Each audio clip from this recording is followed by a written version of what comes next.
A gente foi pra garagem em 2010. Voltaram pra garagem. Vamos pra garagem. Sim. Então, e assim, uma delícia, né? Porque você começa a olhar... Assim, no mercado que se desenvolve rápido, ele se desenvolve e ele vai deixando, ele vai envelhecendo as tecnologias. E tinha uma coisa acontecendo, assim. Em 2010, eu acho que foi 2010, a Bolsa... a Bolsa fez assim, ó, galera, invistam em tecnologia. E ela dava dinheiro para as corretoras. Tinha um programa lá que era o PAT, Programa de, acho que aprimoramento tecnológico, uma coisa assim. Você chegava lá com a nota no final do mês, ela te reembolsava. Né? Só que eu nem comprava, tipo, carro, comprava qualquer coisa, assim, tudo menos computador. E aí, mas era assim, tudo muito bagunçado, não tinha, sei lá, previsibilidade. E lá para 2010, a Bolsa montou um negócio que era o colocation. Eu acho que foi 2010. Então, assim, de repente você não tem mais o data center dentro de casa e você vai colocar sua infraestrutura lá dentro de um negócio que a própria BMF Bovespa, na época, cuidava, entre aspas, né? Você tinha que cuidar lá do seu time, mas ele já facilitava muito esse custo de carrego da tecnologia.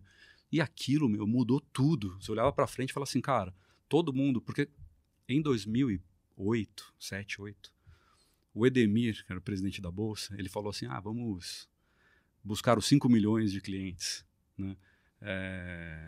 Campanha com o Pelé na época. Essa foi um clássico, né? Foi um clássico. O Pelé falou não invista em ação. Não invista em imóvel. Se já existisse fundo imobiliário, teria sido uma boa. Porrada. Em 2010 já tinha encerrado de vez o pregão Viva Voz, né? Já. Assim, posso até falar disso, porque assim, cara, encerrar o pregão Viva Voz, o pregão era o símbolo do mercado. Esse Edemir é um cara muito corajoso, porque, cara, o cara patrocinou o fim do pregão eletrônico. Não imagina, cara? Tipo, os caras queriam matar ele. Só que, cara, quando você acabou com o pregão eletrônico, você fez a infraestrutura do mercado evoluir violentamente, cara. Você não conseguia mais concorrer com aquele negócio meio analógico, não totalmente analógico, arcaico, cheio de erro, né? Para ficar no ambiente do erro. Né? O erro que você está dizendo é a questão da compra e venda, as ordens, a anotação ali que acontecia, né? Entre outras cositas a mais. Eu acho que para quem lê a história lá que o antigo nome era o Reminiscências, né? Que é a história do... Aliás, o nome do atual, Jesse né? A história do Jesse Livermore. Acho que dá para ter uma noção Sim. ali, que era como a negociação era feita no início do século XX, né? Que falava das operações, né? Que podia fazer Zé com Zé, né? Ao invés de você para você mesmo, puxava o preço. Porque tem alguns vídeos no YouTube que você consegue ver e na hora que você olha, você fala como que acontecia a comunicação como é que dá ali, pra né? Como é que entendia, né? Mas não dava, assim, entendeu? Porque eu lembro que assim, eu fazia reconciliação. Chegava no final do dia, tinha que ir lá pegar a ordem que estava no mapa, né, que foi executada com o que foi entregue. Era mais ou menos ordem de grandeza, assim, entendeu? Não batia 100%. Então a conta erro era um negócio gigante. Né? Então, mas era assim, muito ineficiente. Só que assim, voltando lá, então tava todo mundo falando, pô, vai ter 5 milhões de clientes para a gente surfar aqui nesse mercado novo. Os antigos corretores de pregão falaram assim, opa, a gente tinha acabado de desmutualizar a bolsa, então todo mundo estava muito capitalizado. Os corretores ganharam bastante dinheiro. Opa, vamos investir correndo nas infraestruturas. Então todo mundo investiu demais em infraestrutura para fazer home broker, para atender o cliente pessoa física. E assim, pum, de repente a infraestrutura mudou. E os 5 milhões de clientes não vieram. E estava todo mundo investido numa infraestrutura que, num piscar de olhos, se ultrapassou, porque agora é colocation. Explica que bom que você voltou para o colocation. O que muda na prática levar isso lá para onde hoje fica a bolsa, né? O que isso muda de vantagem para a corretora e até por que é uma transformação tão grande? Você mantém um ambiente mais uniforme, em tese. Entendeu? Porque você tinha gente que entendia mais de infraestrutura. A Win, acho que era uma delas. Você também tinha corretoras internacionais que já tinham aprendido aquilo lá em Chicago. Estavam trazendo para cá. Né? E você tinha lá os corretores que estavam saindo do pregão, do telefone, tendo que aprender assim, correndo, como montar uma infraestrutura de rede, né, de telecom, qual equipamento comprar, como cuidar do equipamento, como saía do ar demais, lembra? Essas operações naquela época. Então, quando você colocava uma infraestrutura que ia ser, entre aspas, assim, gerida num ambiente único pela bolsa, né, você meio que equalizava tudo. Só que todo mundo tinha investido naquela outra, que era o data center dentro das corretoras. Então todo mundo botou grana para ter o seu próprio data center e a bolsa com o colocation... Isso é um. 2 era, os 5 milhões de clientes não vieram. Quando a previsão era 5 milhões, a bolsa tinha em torno de 500, né? 500 é o que falava. Nas minhas contas eu devia ter 100 no máximo, assim. 500 CPFs. Quer dizer... 500 mil CPFs, 500 mas mil repetia. repetindo... Outra, entendeu? Então não tinha. Você vê pelo volume do mercado, né? Uhum. Depois você tinha uma outra coisa que assim, não vieram os números de clientes na época. E o segundo inundou uma concorrência nesse cliente que era o iniciante. Só que ali você já tinha, esse mercado eletrônico rodando há, sei lá, um tempo, né? 10 anos. E aí estava todo mundo focado nesse primeiro investimento, né? No first time investor. E aí, o que começou a acontecer era assim, cara, quando o cliente iniciante ganhava um pouquinho de sofisticação, ele se descolava das ofertas. Porque era tudo muito feito para o cara que não sabia absolutamente nada. Porque tinha uma ideia no começo que assim, se você não conseguir ensinar uma criança, então tá tudo errado. Mas não, é investimento, um pouco mais sofisticado. Mas assim, todo mundo estava ali, tentando pegar esse primeiro investidor muito, muito, muito básico. E aí o que acontecia? O cara aprendia a negociar, precisava fazer uma estratégia de opção, uma operação a termo, né? Day trade, ou, sei lá, operar futuros. O que acontecia? Ele se descolava muito rápido, ou 100% dessas ofertas iniciais. Então, só que esse cara que ganha um pouquinho de sofisticação, não estou falando que ele é um super cara do mercado financeiro, né, que manja de valuation e regras muito sofisticadas, mas ele conhece mais da operação, ele se descola inteiro, só que é este o perfil que trazia a margem inteira do mercado.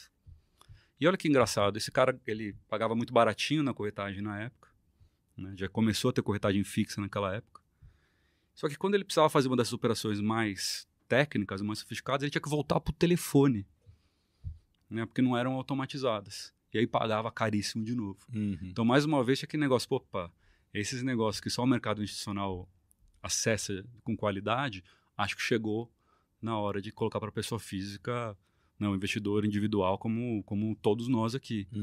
Então, somando tudo isso, né, uma tecnologia da nossa concorrência mais ultrapassada, todo mundo focando num cliente muito iniciante, caríssimo, carregando infraestrutura caras. A gente falou, vamos montar uma corretora desenhada assim, mais para o pós-trade, para automação, que a gente vai voar. Tanto que Clear, não vem de transparência Clear, vem de clearing, né? Então, era para ser uma clearing. Tanto que a gente se orgulhava muito lá, era do nosso back-office, né, que acontecia depois da negociação. Então, lá, pela primeira vez, você teve o day trade, como a gente vê hoje, com a garantia, com a alavancagem, zeragem no final do dia. Uma operação a termo custava lá, sei lá, 1% para montar a operação. De repente, um custo fixo. Futuros, alguém chegou a fazer tipo a maioria das negociações de mini contratos no começo era tudo da Clear, né? Então assim, a gente vai desenvolvendo. Então, agora, como é que você explica para as pessoas o que é negociação? Então começou ali a ter aquelas salas de trade também com o Fernando Góes, o Bo Williams, o Rafi, né, explicando o que é um gráfico, como é que você olha em tempos mais curtos, né? Aí, o que é uma operação a termo, o que é uma estratégia de opção. Imagina, 99% dos nossos clientes não sabiam que era uma trava de alta, uma venda coberta. E como esse instrumento pode melhorar a carteira deles. Na Clear você conseguia ele já te dava todas as pontas, né? Quando você queria fazer uma operação de opções, ele já conseguia te estruturar isso, né? E no back-office também. Então, para dentro de casa, você precisava de um mundo de gente. Por que ninguém queria deixar a pessoa física fazer? Porque o cara o corretor, o trabalho dele não acaba quando ele faz uma execução, começa, né? Depois tem que liquidar aquele negócio, custodiar. Então, para uma operação dessa, precisava de um monte de gente. A gente automatizou tudo. Então, a Clear conseguiu de um modelo de infraestrutura, de atendimento a este tipo de público, que era um público dentro de outro, né? Muito bom no começo, né? E a gente voou, assim, literalmente, assim, foi muito rápido. E olha que engraçado, quando a gente cresceu, assim, acho que nem 6 meses depois, a gente estava brequivado, escalando, né? Abrindo conta para dedéu. Também tinha um monte de regulação nova. Foi pela primeira vez que você não precisava mais mandar documento para abrir a conta. Imagina, você tinha que ir no correio, colocar 20 páginas de documento assinado, alguns lugares com firma reconhecida. Era um milagre abrir uma conta, né?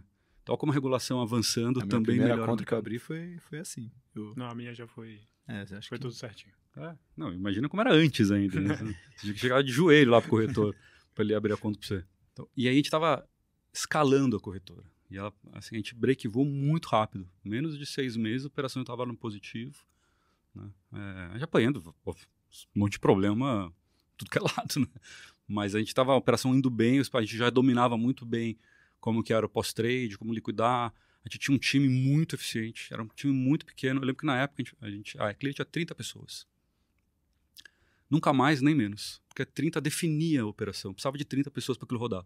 Então ela crescia e mantinha o headcount.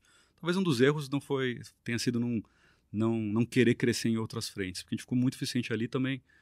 Quando você brequiva rápido, tem um risco aí para o empreendedor, que é você se apaixona pela linha azul do teu balanço. Fazer aquele arroz com feijão ali. Porque me dá muito medo começar um negócio. Mais instituição financeira, onde o giro roda lá em cima, você não quebra na empresa, você quebra na física, né? É garantia para tudo que é lado. Então, acho que a gente meio que se apaixonou um pouco pela aquela linha azul e não quis expandir mais. Mas, enfim. Mas ia expandir para onde? Para outros produtos. Né? Sabe que a gente tinha uma ideia inicial na Clear muito de fazer renda fixa. Só que a gente entendia assim, o plano de renda fixa era muito longo para você brequivar, né? E não ia dar tempo, assim, nosso caixa não ia aguentar. Então você vai para o mercado de renda variável que tem um retorno sobre o ativo do cliente maior, né? E aquilo, em tese, ia financiar nossos planos de renda fixa. Mas na época a renda fixa ia ser o quê? Tesouro direto? Tesouro direto. Então ter a mesma... A Rico estava fazendo muito bem, né? A Tia Rico e a Isinvest na época, mas a Rico, eu acho que a Rico, ela foi a primeira empresa que conseguiu ter margem nesses clientes. O cliente muito pequeno era muito deficitário. Então a Rico tinha um modelo ali que os caras conseguiam ganhar dinheiro, né? Embora ainda não tivesse escala, tinha um negócio interessante acontecendo ali, né? Que todo mundo olhava e falava assim, a Norberto, aquela turma lá da Link era muito boa, né? E a gente ficava ali fazendo mais renda variável na Clear, e eles ali, na época chamava Octo, né? Era Link Trade, virou Octo, uma coisa assim.